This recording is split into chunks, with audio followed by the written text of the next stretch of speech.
PTF civil service में आप सभी का स्वागत है। आज हम विशेष करके चर्चा करने जा रहे हैं जो एग्ज़ाम अभी हो रही है 10+2 BSSC या दरोगा की एग्ज़ाम है, BPSC 17वीं BPSC की एग्ज़ाम होने वाली है या BPSC टीचर की एग्ज़ाम होने वाली है।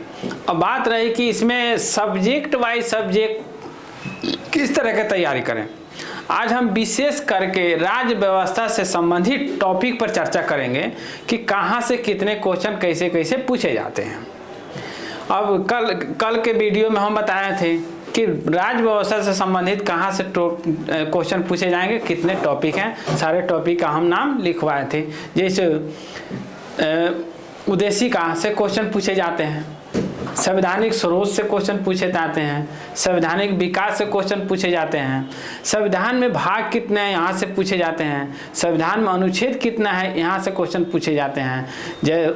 उसके बाद संसदीय व्यवस्था से भी क्वेश्चन पूछे जाते हैं, जैसे राष्ट्रपति, प्रधानमंत्री, राज्यपाल, मुख्यमंत्री, आगे आइए महान्यायवादी, नियंत्रक महालेखा परीक्षक, निर्वाचन आयोग, पंचायती राज व्यवस्था, संविधान संशोधन, ये सब प्रमुख टॉपिक है जहाँ से क्वेश्चन पूछे जाते हैं। और आज हम विशेष करके चर्चा करने वाले हैं कि संविधान की पहला टॉपिक प्रस्तावना से कहाँ कहाँ से क्वेश्चन पूछे जाएंगे। जैसे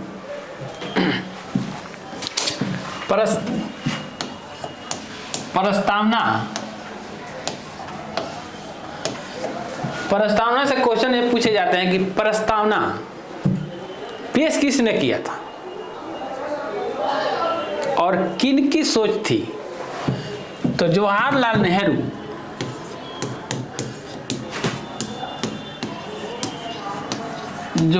नेहरू द्वारा 13 दिसंबर 1946 को प्रस्तावना का विचार लाया गया है। अब बात रही कि प्रस्तावना कहाँ से लाया गया। तो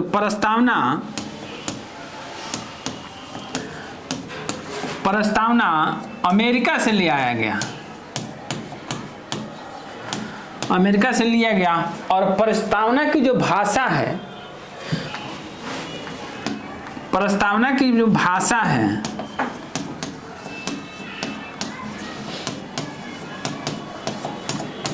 ये ऑस्ट्रेलिया के संविधान से लिया गया है, ऑस्ट्रेलिया के संविधान से लिया गया। यहाँ से क्वेश्चन पूछे जाते हैं। यानी प्रस्तावना किस देश से लिया गया है, तो अमेरिका से लिया गया है। प्रस्तावना की भाषा किस देश से लिया गया है, तो ऑस्ट्रेलिया से लिया गया है। अब रही बात कि 13 दिसंबर को 1946 को जवाहरलाल नेहरू द्वारा प्रस्तावना को पेश किया गया संविधान सभा में। कई दिनों के चर्चा के उपरांत 22 जनवरी 1947 को प्रस्तावना यानी उद्देशिका को स्वीकार किया गया संविधान सभा द्वारा। यहां से क्वेश्चन पूछे जाते हैं।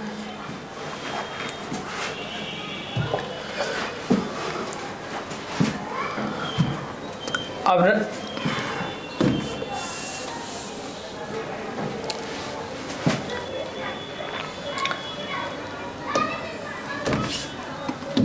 प्रस्तावना में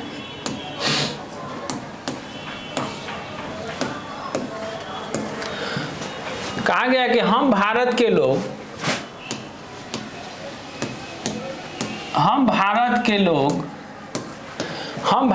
लोग भारत को संपूर्ण प्रभुत्व संपन्न समाजवादी पथ निरपेक्ष लोकतंत्रात्मक गणराज्य बनाने के लिए तथा उनके समस्त नागरिकों के सामाजिक, आर्थिक, राजनीतिक, न्याय, विचार आदि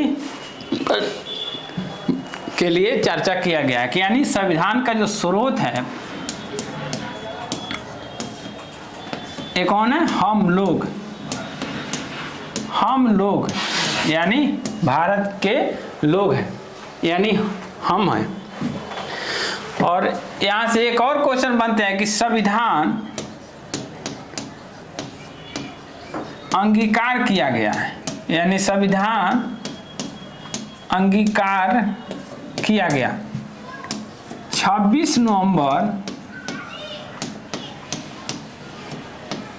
1949 को संविधान अंगीकार किया जाता है। यहाँ से क्वेश्चन पूछे जाते हैं। और संविधान पूर्ण रूप से कब लागू किया गया? तो संविधान पूर्ण रूप से 26 जनवरी 1950 को लागू किया गया। यानी संविधान पूर्णतः 26 जनवरी 1950 को लागू किया गया। अब रही बात की प्रस्तावना की,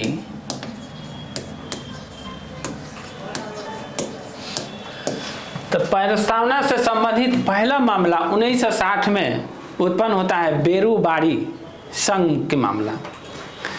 तो बेरूबाड़ी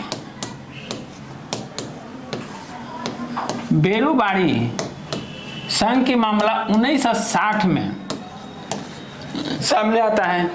इसमें सुप्रीम कोर्ट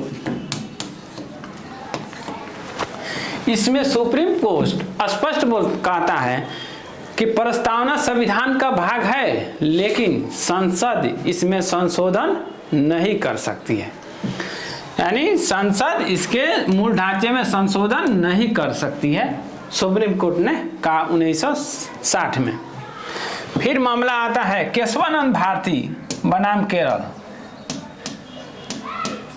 केशवानंद भारती बनाम केरल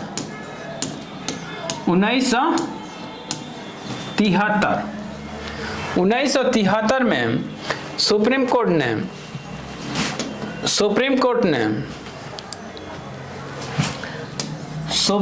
ने माना कि संविधान में संशोधन हो सकता है।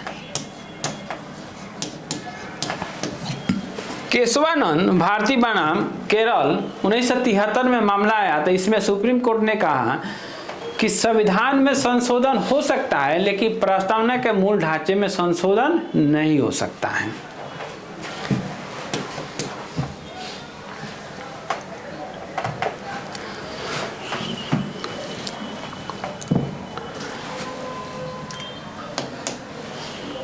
एन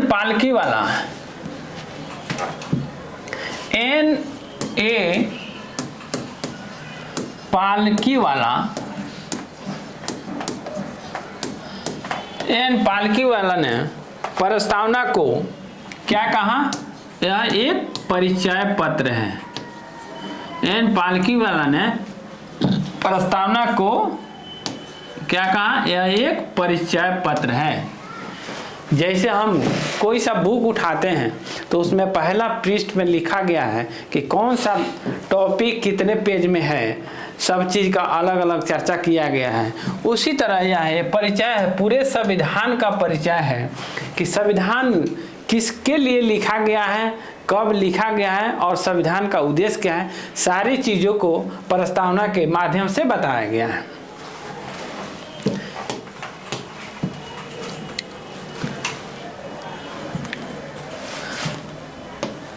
अलादी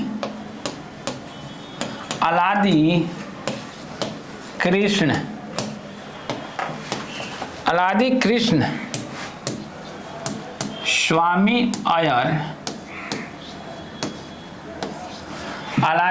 स्वामी अय्यर ने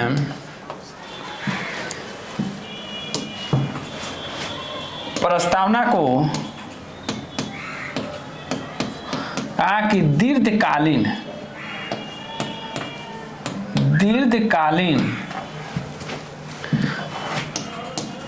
सपनों का विचार, दीर्घकालीन सपनों का विचार है। प्रस्तावना के बारे में अलादी कृष्ण स्वामी अय्यर ने कहा कि दीर्घकालीन सपनों का विचार है। यानी यह एक चीज एक दिन का उपज नहीं है कि हमने आया और सोचा और कर दिया, लिख दिया। ये बहुत सदियों से सोचे जा रहा था, जिसमें संविधान में कि क्या रखा जाएगा, क्या नहीं रखा जाएगा, किनके लिए लिखा जाए, क्या लिखा जाए, ये सारे चीज़ों पर बहुत दिनों से मंथने हो रही थी। उसके बाद हम आते हैं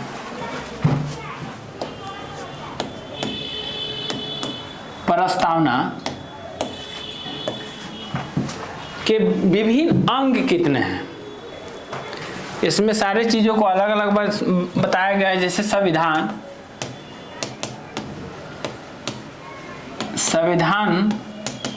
के स्रोत,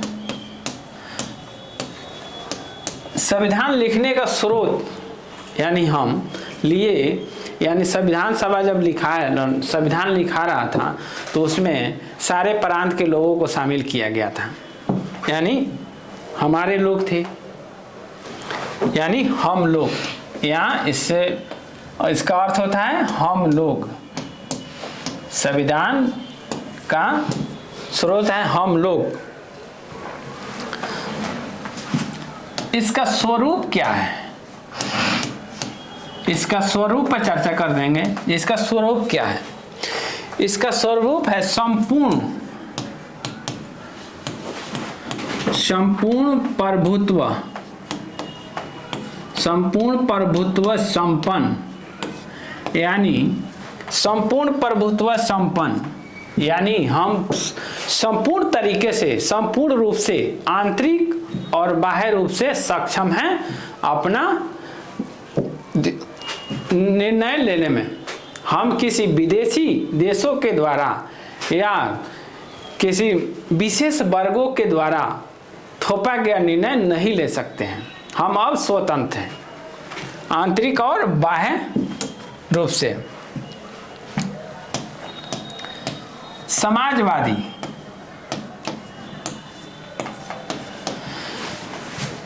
हमारे संविधान में समाजवादी शब्द का जो चर्चा किया गया है, जो प्रस्तावना में इसका वर्णन किया गया है, समाजवादी होना चाहिए, यानी जो उत्पादन होता है हमारे देश में वह उत्पादन सामाजिक हित में उपयोग होना चाहिए, या नहीं कि एक वर्ग के हित में हो। यानी कोई जैसे कोई भूखा मर रहा है, किसी के पास उत्पादन का इतना ढेरों जमा हो गया कि वो सड़ रहा है, तो हमारा संविधान कहता है कि समाज के हित में उत्पादन जो होता है उनके हित के अनुसार होना चाहिए और उसमें सबको ख्याल रखना चाहिए। पथ निरपेक्ष, पथ निरपेक्ष की बात किया गया है। पथ निरपेक्षता,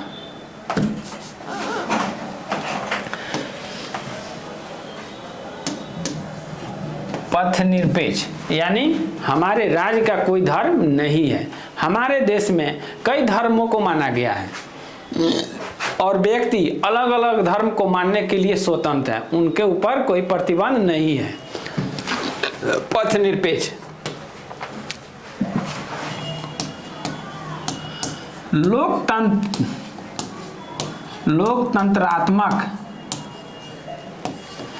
लोकतंत्रात्मक यानी लोग, जनता अपने मनपसंद शासन राजनीतिक सत्ता को चुन सकती है और उन्हें हटा सकती है। और जो राजनीतिक शासन व्यवस्था में जो लोग चुने जाते हैं वो लोगों के प्रति उत्तरदायी होते हैं, यानी लोग जनता के प्रति उत्तरदायी होते हैं।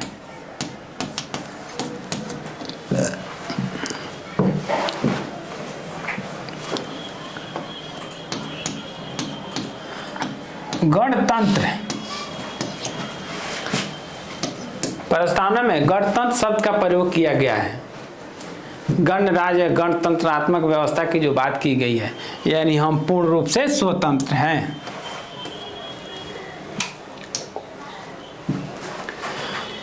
रही बात की प्रस्तावना का उद्देश्य क्या है। प्रस्तावना का स्वरूप देख लिए, अब प्रस्तावना का उद्देश्य क्या है। प्रस्तावना का उद्देश्य से क्वेश्चन पूछे जाते हैं हमेशा, इस पर ध्यान देना जरूरी है। न्याय की बात आती है,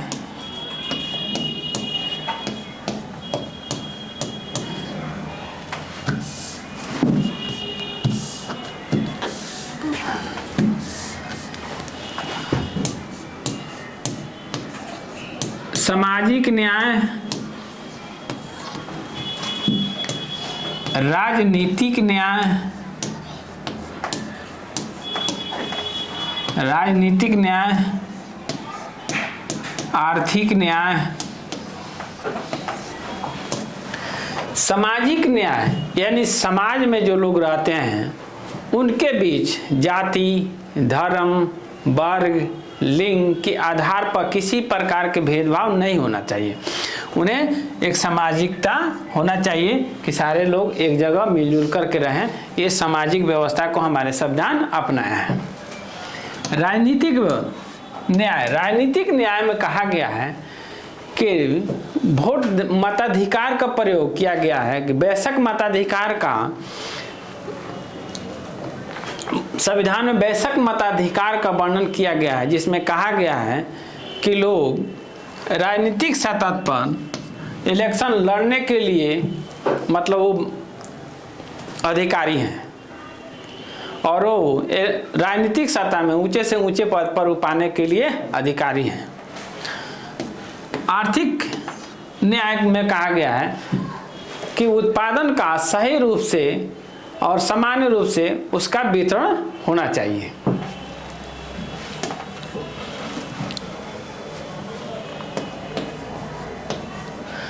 स्वतंत्रता यानी हमें देश में कहीं जाने की भी स्वतंत्रता होनी चाहिए, हमें कुछ चीज़ों पर बोलने का स्वतंत्रता होना चाहिए। जैसे आर्टिकल 19 में वाक स्वतंत्रता की बात करते हैं, वह प्रस्तावना में इसका वर्णन किया गया है स्वतंत्रता की बात।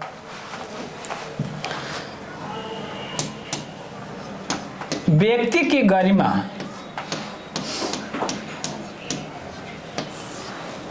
यानी व्यक्ति की गरिमा होती है जो सम्मान, कहीं जाते हैं आप आते हैं आपको सम्मान मिलना चाहिए।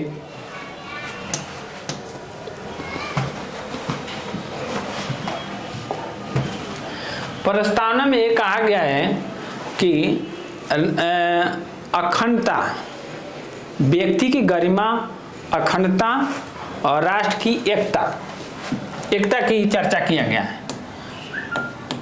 प्रस्तावना में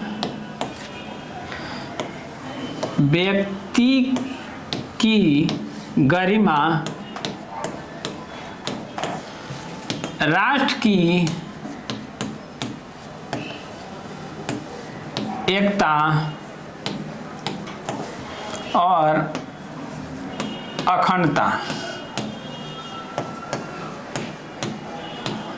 अखंडता की बात की गई।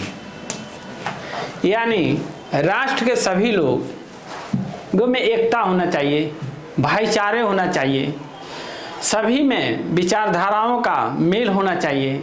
अब ये नहीं कि कोई व्यक्ति किसी धर्म को मानता है तो हम अपने विचार उन पर थोपें, ये सभी चीज़ें नहीं होना चाहिए। अखंडता की बात होती है, अखंड यानी भारत एक अखंड राज्य देश है और भारत कई भौगोलिक क्षेत्रों से जुड़ा हुआ है और इसे टूटना नहीं चाहिए।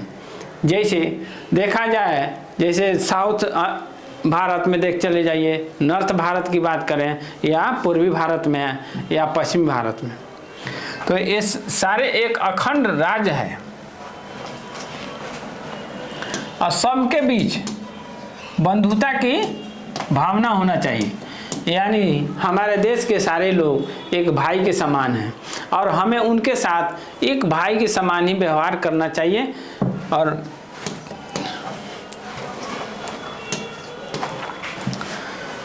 मैं उम्मीद करता हूं कि प्रस्तावना से संबंधित जो भी क्वेश्चन आएंगे उससे आप लोग अवगत हो चुके होंगे और इससे बाहर कोई क्वेश्चन नहीं आएंगे। धन्यवाद।